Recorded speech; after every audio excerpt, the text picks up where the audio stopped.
shady, I gotta do my job. Hey, you got that's why they pay you the big bucks, huh? Gotta do my job. You do what you need to do. Yeah. I am waiting to see. Yeah, James has been doing his job. James shows that Just feels a good quarterback. You got to do your job. Got to do my job. Shout out to what Coach Prime did off of the field. It is greater in my mind than anything we have seen in any sport, professionally or collegiately. Shout out to what he did off of the field. But on the field, we have to separate our dreams from reality. In our dreams, Colorado was going to compete for a Pac-12 championship. But in reality, they finished the season losing 6 consecutive games. In reality, they did not beat a team with a winning record. In reality, this team peaked on the football field week 1 versus a TCU team that finished the season 5-7. In reality, the quarterback, also Deion's son, finished the season with a fractured back. In reality, they lost to a Stanford team after winning 29-0 at halftime. In reality, their offensive coordinator, who was demoted in the middle of the season, who arrived in the offseason, has now left to go to San Diego State. In reality, they promoted an offensive coordinator, Pat Shermer, who didn't arrive until July 8th, which was after offseason team activities had already occurred. In reality, this team still has a defensive coordinator, Charles Kelly, who was one of the worst defensive coordinators, at least statistically, in the game of football last season. In reality, the Colorado team has lost 5 major recruits over the last month, including a 5-star receiver, a 4-star quarterback, and another 4-star quarterback. In reality, this team is far, far off, but in our dreams, are really good. See, we have to separate our dreams from reality as it pertains to this Colorado football team. Now, what Deion has done for Colorado, it is irreplaceable. I don't think any other coach could have done that as it pertains to brand recognition. But I'm also cognitive of the fact that Colorado has now painted a bullseye on their back, and they don't have broad shoulders. They painted a bullseye on their back, and they can't carry that weight. Somebody get them a spotter. So when I think about Colorado and what I make of the first season, it was a dream season. But in reality, it just wasn't that good. Joy, what do you make of Deion's first season at Colorado? I think it was very impactful. I think what happened at Colorado couldn't happen anywhere else because only Deion Sanders was there. There was no one else that could do that. I think our expectations changed because they had a 3-0 start, which was on the field success, not off the field success. Because they started the season the way that they did, our expectations, which there were none going into the season, we had no idea what Deion Sanders was going to do, what this team was going to look like. We had no factual evidence to predict how good they would be. We just watched and were told in game 1 that they were good enough to beat TCU. They were 21-point underdogs, and then it went off from there. What I think about Deion Sanders in Colorado is that Deion Sanders has been successful at everything that he has ever done. So I have no doubt that he will be successful at Colorado because the facts and evidence that I have about Deion Sanders is he's successful everywhere. Was this year a success in totality based off the expectations that were adjusted from the original winning on the field that he did? No. But why did we have those expectations? Because they won football games. Go back to the expectations that you had before they ever set foot on the field against TCU. Realistically, it's hard to remember that because it shifted so dramatically. But if you look at what he's done there, not only was it a success, it also shifted how college football was consumed this year. He was the conversation for the entire season, winning or losing. There are teams that have had decades of success that we were not talking about on this program. Not because we're just friends with Deion Sanders. It's because you don't matter. You don't move the needle. Winning isn't enough. Deion proved that. So when I look at what he did at Colorado, I think it shows how important Deion Sanders is to the landscape of sports.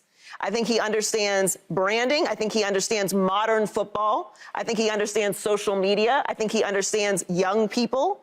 And I think Deion Sanders has had success at everything that he has ever done. So while we can look at how this season ended on the field as a failure, overall, I think it was a smashing success. I think there are plenty of schools that would have loved to have the attention that Colorado had this year, and they won't get it because they don't have Deion Sanders. So when I look at what happened this year, when I look at what will happen in the future, I think that this season will be contextualized quite differently when the tenure of Deion Sanders is over at Colorado. Yeah, well, for me, I think what Deion did was this season was give Colorado and the Buffalo fans and the city hope, right? You won one game last year.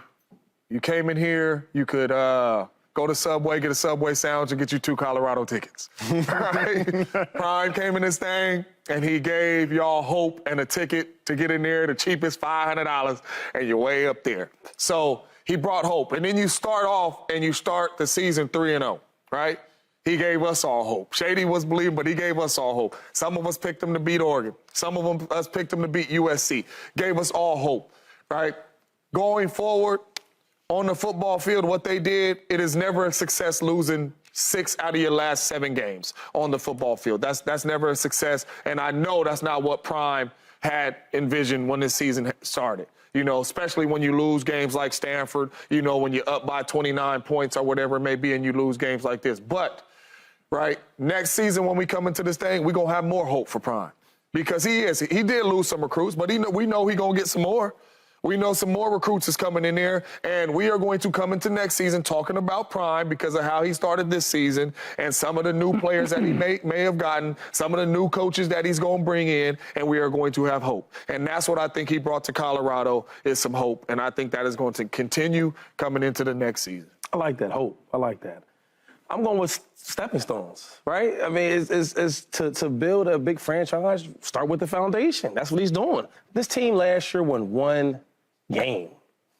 I look back to when we went to Colorado, and I never seen anything like that. That was like a professional football game, right? It's college. Each week, they set the record of most views watching this game.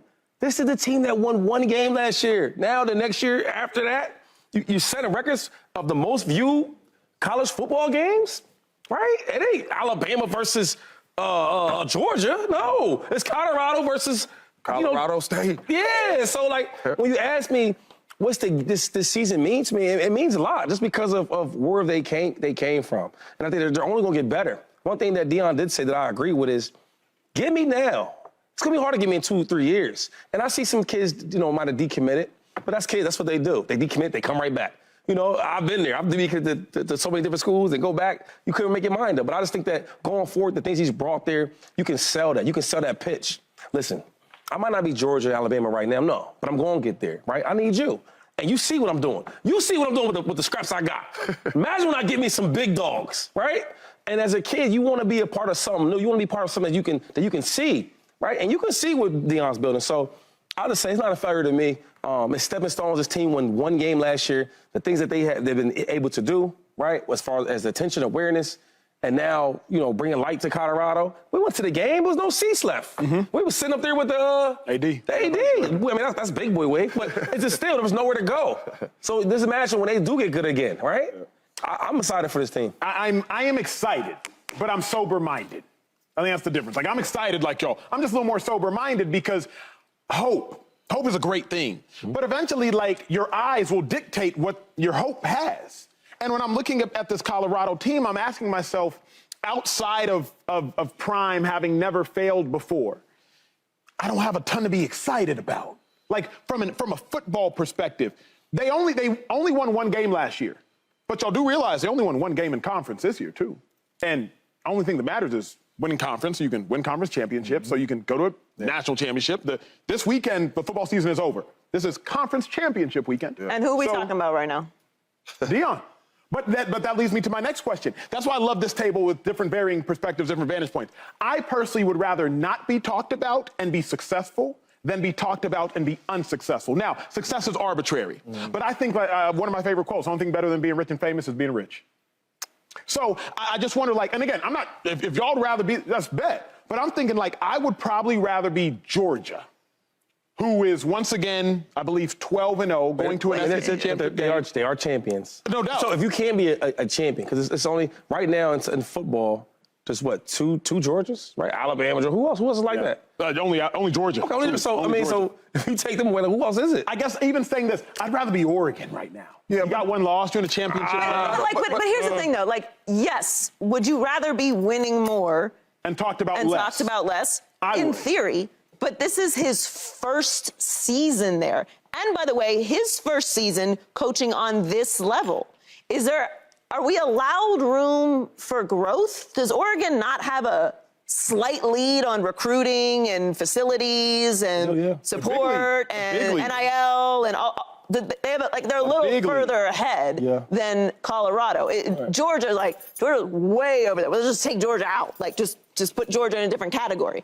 All these other schools, LSU, Florida State, Florida, Oregon, Penn State, Michigan, Ohio State, they're further along. Now, we put Colorado in that category because of Deion Sanders. Because if we're honest, if Colorado started their season 3-0, we were not talking about Colorado. No. So Deion is the factor here. Prime is the factor here. So when you're saying, yeah, I'd rather be Oregon, of course, but Oregon has how many decades of lead? I didn't see that thing. Shady wouldn't. I didn't know if you would have because I remember you were saying so many teams have won and we don't talk about them. So I didn't know it was a consensus thing. No. Because of course not. But that's why I'm saying championship weekend is this weekend, and we are talking about Colorado, who lost 8 of their last 9 games, right? Yeah. Right? So what actually matters? Yes, I agree with you. I'd rather be rich and you guys never even knew I existed, of course. But that's not the world we live in. In this world, not only do you have to people know you exist, you got to sell, you got to recruit. When you get a recruit, you got to keep recruiting. After they sign, you got to keep recruiting them. After they're playing you, you got to keep recruiting them.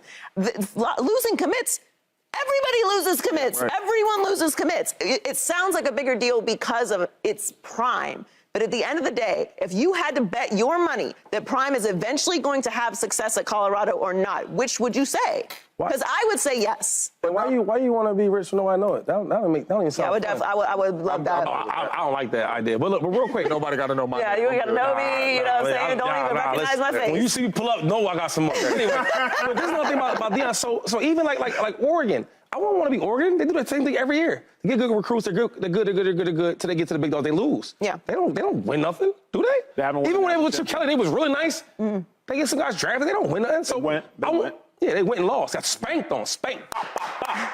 I'd rather go somewhere where I can build with them. I got a legacy type of coach, legacy type of player that everybody knows that he's rich and he's good. I want to play underneath him, right? And then we can build this thing together. Because when you talk about the Travis Hunters and Shador, and all these young kids, like people, the kids see that. Yes, they do. And they want to be part of that. I've been at 17 years. You want to be part of something special. Yeah. And he's building that. With his other programs, they already have some. It's just not as special what Deion got. And not only that, nobody thought that Deion Sanders was going to be Oregon or Georgia or Alabama this year. Nobody expected Prime to go out here and compete for a national championship. We said on this show that we thought he would beat Oregon. That was hope. We said on that was a hope. But I'm saying national championship, nobody. Oh. Yeah, that's what I'm saying. These dudes is about to compete for national championships, be in the playoffs. They won't. Nobody expected that from Prime. But what we did expect is when you building this thing, where you start at. We just said where you start at, right? We had the Justin Fields conversation. You start at the quarterback. Got a really good one. Got a lot of really good skill positions around the quarterback, right? So not only coming into this season, you're going to have a lot of hope because he is about to build them trenches, right?